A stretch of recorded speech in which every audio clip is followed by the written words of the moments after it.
नमस्कार, city centre show में आपका स्वागत है। मुंबई से मैं हूं पूजा भारद्वाज। शो की शुरुआत करेंगे असम में दीमा हसाव के कोयला खदान में फंसी जिंदगियों की खबर से।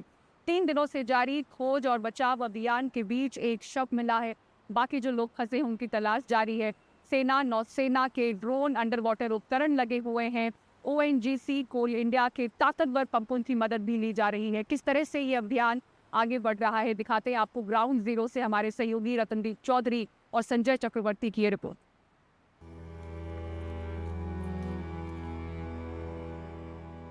असम के दीमा हसाव में उमरांग सो के पास सुदूर कालामाटी में चल रहे खोज और बचाव अभियान में पानी से भरी खान से मिला एक शव।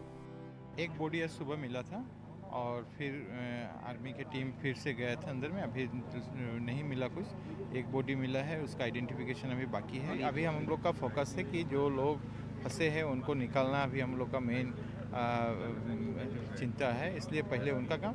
बाकी आप लोगों ने देखा है कि एक एफआईआर भी लॉन्च हुआ है, एक आदमी भी अरेस्ट हुआ है, तो बाकी जो प्रोसेस है वो भी गवर्नमेंट की तरफ से देखा जा रहा है।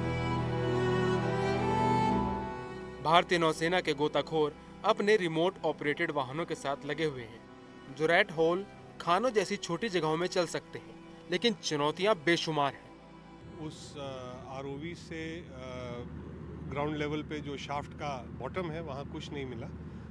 उसके बाद नेवी के डाइवर्स गए, they have checked out the shaft पे अभी और कुछ नहीं है। They found some small things like slippers and shoes and things, but nothing more than that. अब इस वक्त फिर से सबमर्सिबल पंप्स और लाए गए हैं। The water is itself quite acidic and the pump थोड़ी देर के बाद पंप खराब हो जाता है, तो इसके चलते अभी और पंप्स लाए गए हैं और पंप्स का अरेंजमेंट हो रहा है। डी वाटरिंग की जाएगी क्योंकि शाफ्ट क्लियर है, तो अब रैट होल्स जो टनल्स हैं उसमें जाना पड़ेगा। तीसरे दिन के जो सर्च और रेस्क्यू ऑपरेशन में एक बॉडी मिली है और इसके बाद भी यहाँ पे जो इंडियन नेवी के डाइवर्स, इंडियन आर्मी के स्पेशल फोर्सेस के डाइवर्स और एनडीआरएफ के साथ इन्होंने ऑपरेशन चलाए, मगर जो यहाँ पे पानी जिस तरह से घुसा हुआ है इस माइन के अंदर 100 फीट के ऊंचाई पे ये तक पानी है और ये पानी बहुत ही मरकी पानी है, एसिडिक है। उसके लिए जो डाइवर्स हैं उनको बहुत परेशानी हुई, ज़्यादा सफलता नहीं मिल पाई। जो बचे हुए हैं वो समय का हिसाब लगा रहे हैं। हल्ला हो रहा है, खाली पानी आ गया, सम डाक हो रहा है। बाद में हम लास्ट में आया, हमारा पार्टनर एक था, हमारा बहुत थोड़ा दूर से। बाद में हम उसको बुला के लेके आया, तो मामा बोलता है, तो मामा दौड़ो फटाफट, पानी आ गया। तो हमारा थोड़ा दूर हो गया ना, 4-5 फुट जैसा हो गया आने का। तो बाद में हम खाली बोला मामा दौड़ो फटाफट, पानी आ गया। बाद में हम पानी का साथ सो गया, तो पानी धक्का मार के हमको ग्राउंड में लेके आया। समय तेजी से निकल रहा है। सरकार ने माना है कि ये खान अवैध थी, विपक्ष इसको लेकर निशाना साध रहा है। इलीगल माइनिंग हमारा स्टेट में चल रहा है, इसको बंद करना चाहिए। यहाँ का सीएम देवलाल गालूसा, उनका वाइफ कोनिका हुजाई, इन लोगों का ओनरशिप में ये सब चल रहा है। इन लोगों का ओनरशिप में ये लोग चल रहा है। उन लोगों ने चला रहा है देवलाल गालूसा, कोनिका हुजाई ने। स्टेट गवर्नमेंट का कौन कौन है और ऊपर का कौन कौन डिपार्टमेंट का, फॉरेस्ट डिपार्टमेंट का कौन कौन है, ट्रांसपोर्ट डिपार्टमेंट का कौन कौन है, और इसमें हमारा एएमडीसी का कौन कौन है, सब लोगों को इसमें इंक्वायरी करके पनिशमेंट देना चाहिए। फिलहाल बड़ा सवाल यही है कि खान से पानी निकालने में कितना समय लगेगा और बचाव की क्या सूरत निकलेगी। कैमरा पर्सन संजय चक्रवर्ती के साथ रतनदीप चौधरी की रिपोर्ट।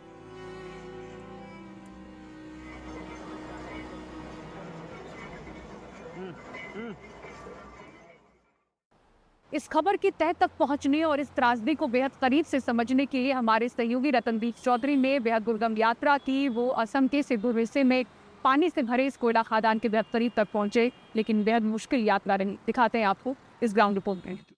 मैं इस वक्त असम के दीमा हसाव ज़िले के उमरांगशु के एक बहुत ही रिमोट इलाके में हूँ। आप मेरे दोनों तरफ देख सकते हैं, ये जो फॉरेस्ट है और फॉरेस्ट के बीच ये जो आपको रास्ता दिख रहा है ये एक्चुअली रास्ता है नहीं, ये एक ट्रैक है जिस ट्रैक से ही आगे चल के जो स्टोन जो कोल के क्वेरीज हैं वहाँ तक आप पहुँच सकते हैं। आप देख सकते हैं वहाँ पे गाड़ियाँ कितनी चैलेंजिंग है, इन गाड़ियों को इस रास्ते पे आना। पिछले 8 घंटे से गुवाहाटी से हमने सफ़र किया, मगर अभी भी हमारे लिए परेशानी हो रही है इस रास्ते पे आगे चल के वहाँ पे पहुँचना। आप देख सकते हैं यहाँ पे पुलिस की एक गाड़ी आ रही है, जबकि जो कोल के क्वेरी है वहाँ पे अब ऑपरेशन चल रहा है।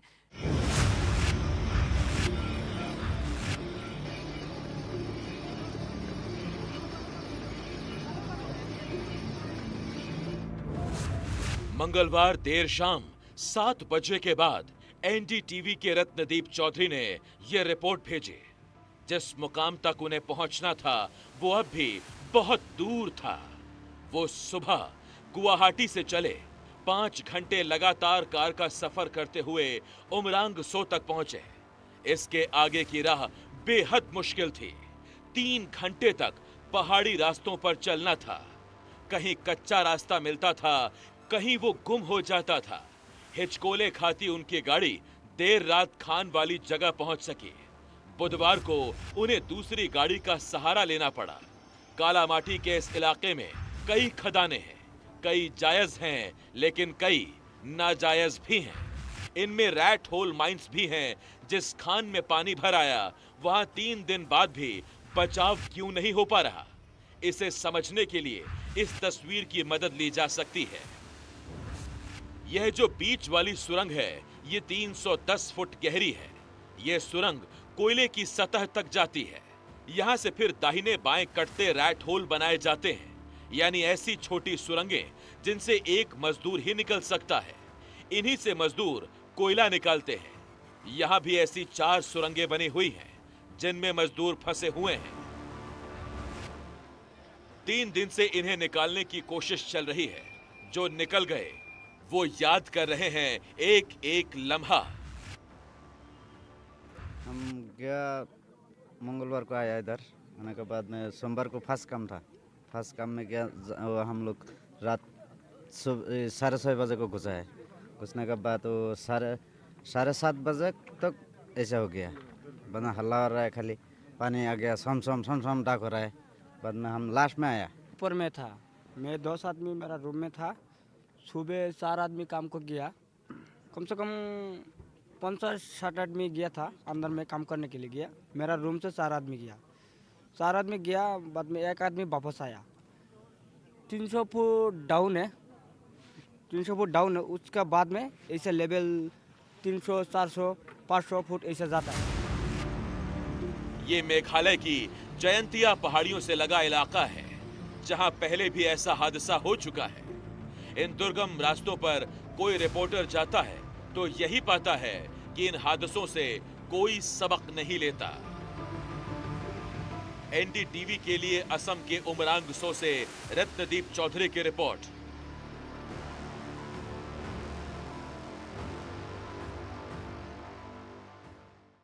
मध्य प्रदेश में करोड़ों की काली कमाई का कथित सरगना सौरभ शर्मा कहां है?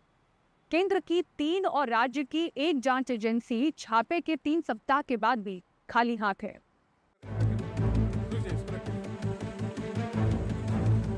लोकायुक्त से लेकर प्रवर्तन निदेशालय, करोड़पति कांस्टेबल सौरभ शर्मा के मामले में जांच को ही करप्ट बताया जा रहा है।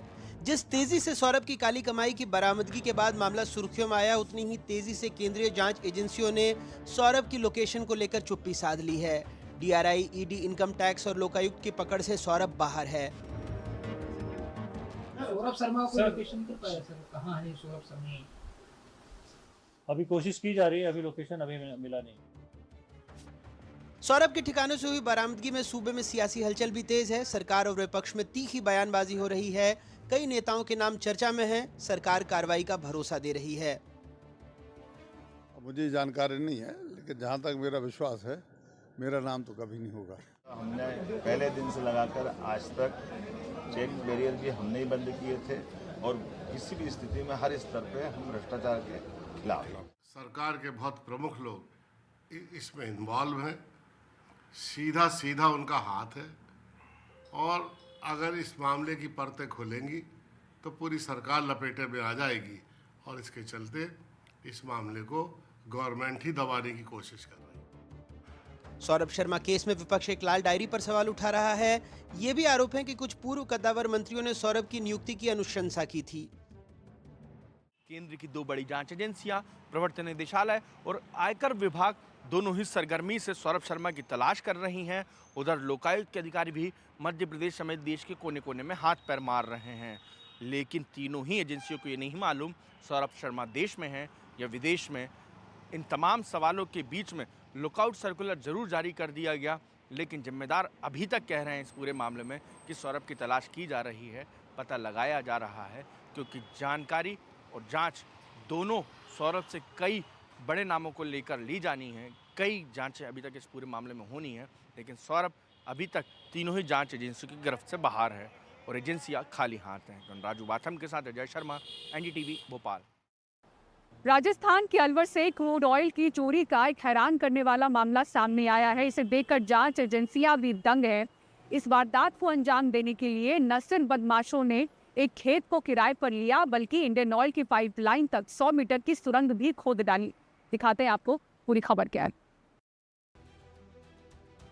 राजस्थान के अलवर जिले में सुरंग बनाकर आईओसीएल की पाइपलाइन से क्रूड ऑयल चोरी करने का मामला सामने आया है। बदमाशों ने आईओसीएल की पाइपलाइन में क्रूड ऑयल चोरी करने के लिए बाकायदा पहले खेत किराए पर लिया, उसके बाद 100 मीटर लंबी सुरंग बनाकर वारदात को अंजाम दिया। आईओसीएल की पाइपलाइन में प्रेशर ड्रॉप होने की वजह से अधिकारियों को इसकी भनक लगी। जब तक पुलिस टीम और जाँच एजेंसी मौके पर पहुंची, तब तक चोरी की क्रूड ऑयल सहित बदमाश वहाँ से फरार हो चुके थे। आईओसीएल वाले जब आए थे तब इनको ये बंद मिला था। सीसीटीवी फुटेज है, उनकी डीवीआर वगैरह नहीं है, ये शायद किसी से मोबाइल से डायरेक्ट कनेक्शन में है, तो जो अलग दूर बैठा हुआ आदमी शायद इनको डायरेक्ट वहीं से ऑपरेट कर रहा होगा। बदमाशों ने क्रूड ऑयल के चोरी के लिए बहुत फूल प्रूफ प्लान बनाया था। शाहजहांपुर टोल प्लाजा के पास पावर ग्रिड के ठीक सामने एक खेत को कबाड़ गोदाम बनाने के लिए फर्जी आईडी से किराया पर लिया गया। खुद को हिसार का बताने वाला अर्जुन ने खेत दीवारी कर एक कमरा बनाया। कमरे के भीतर क्रूड ऑयल तक जाने वाली 100 मीटर से ज्यादा लंबी ईंट और सीमेंट से पक्की टनल बनाई गई। टनल में रोशनी की व्यवस्था के लिए इन्वर्टर और एलईडी भी लगाई। सुरंग खोदने के दौरान आपस में बातचीत के लिए नाइट विजन कैमरा और माइक भी लगाए गए। एसओजी के अधिकारियों को मौके पर ही ये सारा सामान बरामद हुआ। इससे पहले भी बदमाश इसी पाइपलाइन में 12 बार सेंध लगा चुके हैं। एसओजी के अधिकारियों का मानना है कि आईओसीएल का कोई पूर्व कर्मचारी या वर्तमान कर्मी भी इस वारदात में शामिल हो सकता है। जांच एजेंसियां मामले की जांच करने के साथ साथ आरोपियों की तलाश में जुटी हैं। जयपुर से एनडीटीवी के लिए सुशांत पारिक की रिपोर्ट। उत्तर प्रदेश के वाराणसी में बंद पड़े एक शिव मंदिर को आज प्रशासन ने खुलवा दिया। हिंदू पक्ष का दावा है कि 40 सालों से यह कब्जे के कारण बंद था, पर दस्तावेजों में मंदिर होने की पुष्टि होने के बाद कपाट खुलवाए गए और अंदर से साफ सफाई भी करवाई गई। ये जो प्राचीन मंदिर है ये वाराणसी के मदनपुरा इलाके में स्थित है। दावा है कि ये मंदिर 250 साल पुराना है और बीते 40 सालों से कब्जे की वजह से बंद पड़ा था। करीब 2 हफ्ते पहले हिंदू पक्ष ने मंदिर के कपाट खुलवाने की कोशिश की, लेकिन तब प्रशासन ने उन्हें समझा बुझाकर वापस कर दिया। प्रशासन ने कहा था कि अगर दस्तावेजों में इस मंदिर की पुष्टि हुई तो इसे खुलवाया जाएगा। कागजों में मंदिर की पुष्टि के बाद आज प्रशासन ने इसे खुलवा दिया। का विरोध था भी नहीं और सभी पक्ष तैयार थे, तो आज मंदिर को खोला गया है। अभी सफाई का काम चल रहा है। मदनपुरा के लोकल और जो स्थानीय लोग हैं सब लोग इसमें सहयोग से ये शांतिपूर्वक तरीके से ये आज की प्रक्रिया कंप्लीट की गई है। मंदिर खुला तो भक्त झूम उठे। मंदिर के कपाट खुलते ही बड़ी संख्या में शिव भक्त इकट्ठे हो गए और जश्न जैसा माहौल दिखाई देने लगा। खरवास बाद हम लोग पूजा पाठ का शुरुआत करेंगे और सबसे ज़्यादा खुशी हुआ कि मंदिर आज खुल गई है। मंदिर खुलने में सबसे सुकून भरी बात यह हुई कि मदनपुरा जैसे मुस्लिम बहुल इलाके में स्थानीय लोगों ने खुले दिल से मंदिर खुलवाने में सहयोग किया और किसी तरह का कोई विरोध देखने को नहीं मिला। महाराष्ट्र के बुल्ढाना जिले के 3 गांव में बाल झड़ने की अजीबोगरीब बीमारी ने दस्तक दी है। पुरुष महिलाएं सभी परेशान हैं। डर के माहौल के बीच स्वास्थ्य विभाग ने इस समस्या की जांच शुरू कर दी है। ऐसा अचानक क्या हुआ कि बुल्ढाना के इन गांवों में लोगों के बाल झड़ने लगे। बाल झड़ने से परेशान लोग अब डर और घबराहट में जी रहे हैं। मेरे गांव में पिछले 10 दिनों से अजब बीमारी फैली है। इसमें नागरिकों के बाल जा रहे हैं और नागरिकों में डर का वातावरण दिखाई दे रहा है। लगभग इस गांव में 20 पेशेंट ऐसे हैं जिनके बाल जा रहे हैं। बालों को हाथ लगाने के बाद बाल सीधे हाथ में आ रहे हैं। इस संदर्भ में स्वास्थ्य विभाग के जिला स्वास्थ्य अधिकारी गीते साहब को 3 दिन पहले सूचित किया है। आपले गीते साहेब DHO यांच्याकडे गेलो होतो आणि त्यांना पत्र पण दिलेलं आहे। डॉक्टरों का कहना है कि बालों के सैंपल की जांच के बाद ही ये पता चल पाएगा कि बाल झड़ने की असली वजह क्या है। नमुने वगैरे आम्ही घेतलेले आहेत, तसे जे पाणी आहे हमने गांव के कुछ मरीजों से बालों के सैंपल इकट्ठा किए हैं। रिपोर्ट आने के बाद ही समस्या की जड़ का पता चलेगा। डायग्नोसिस होऊन येईल समजा। गांव में डर का माहौल बना हुआ है। अब सभी की नजर स्वास्थ्य विभाग की रिपोर्ट पर टिकी हुई है, जो इस बीमारी से पर्दा उठा सकेगी।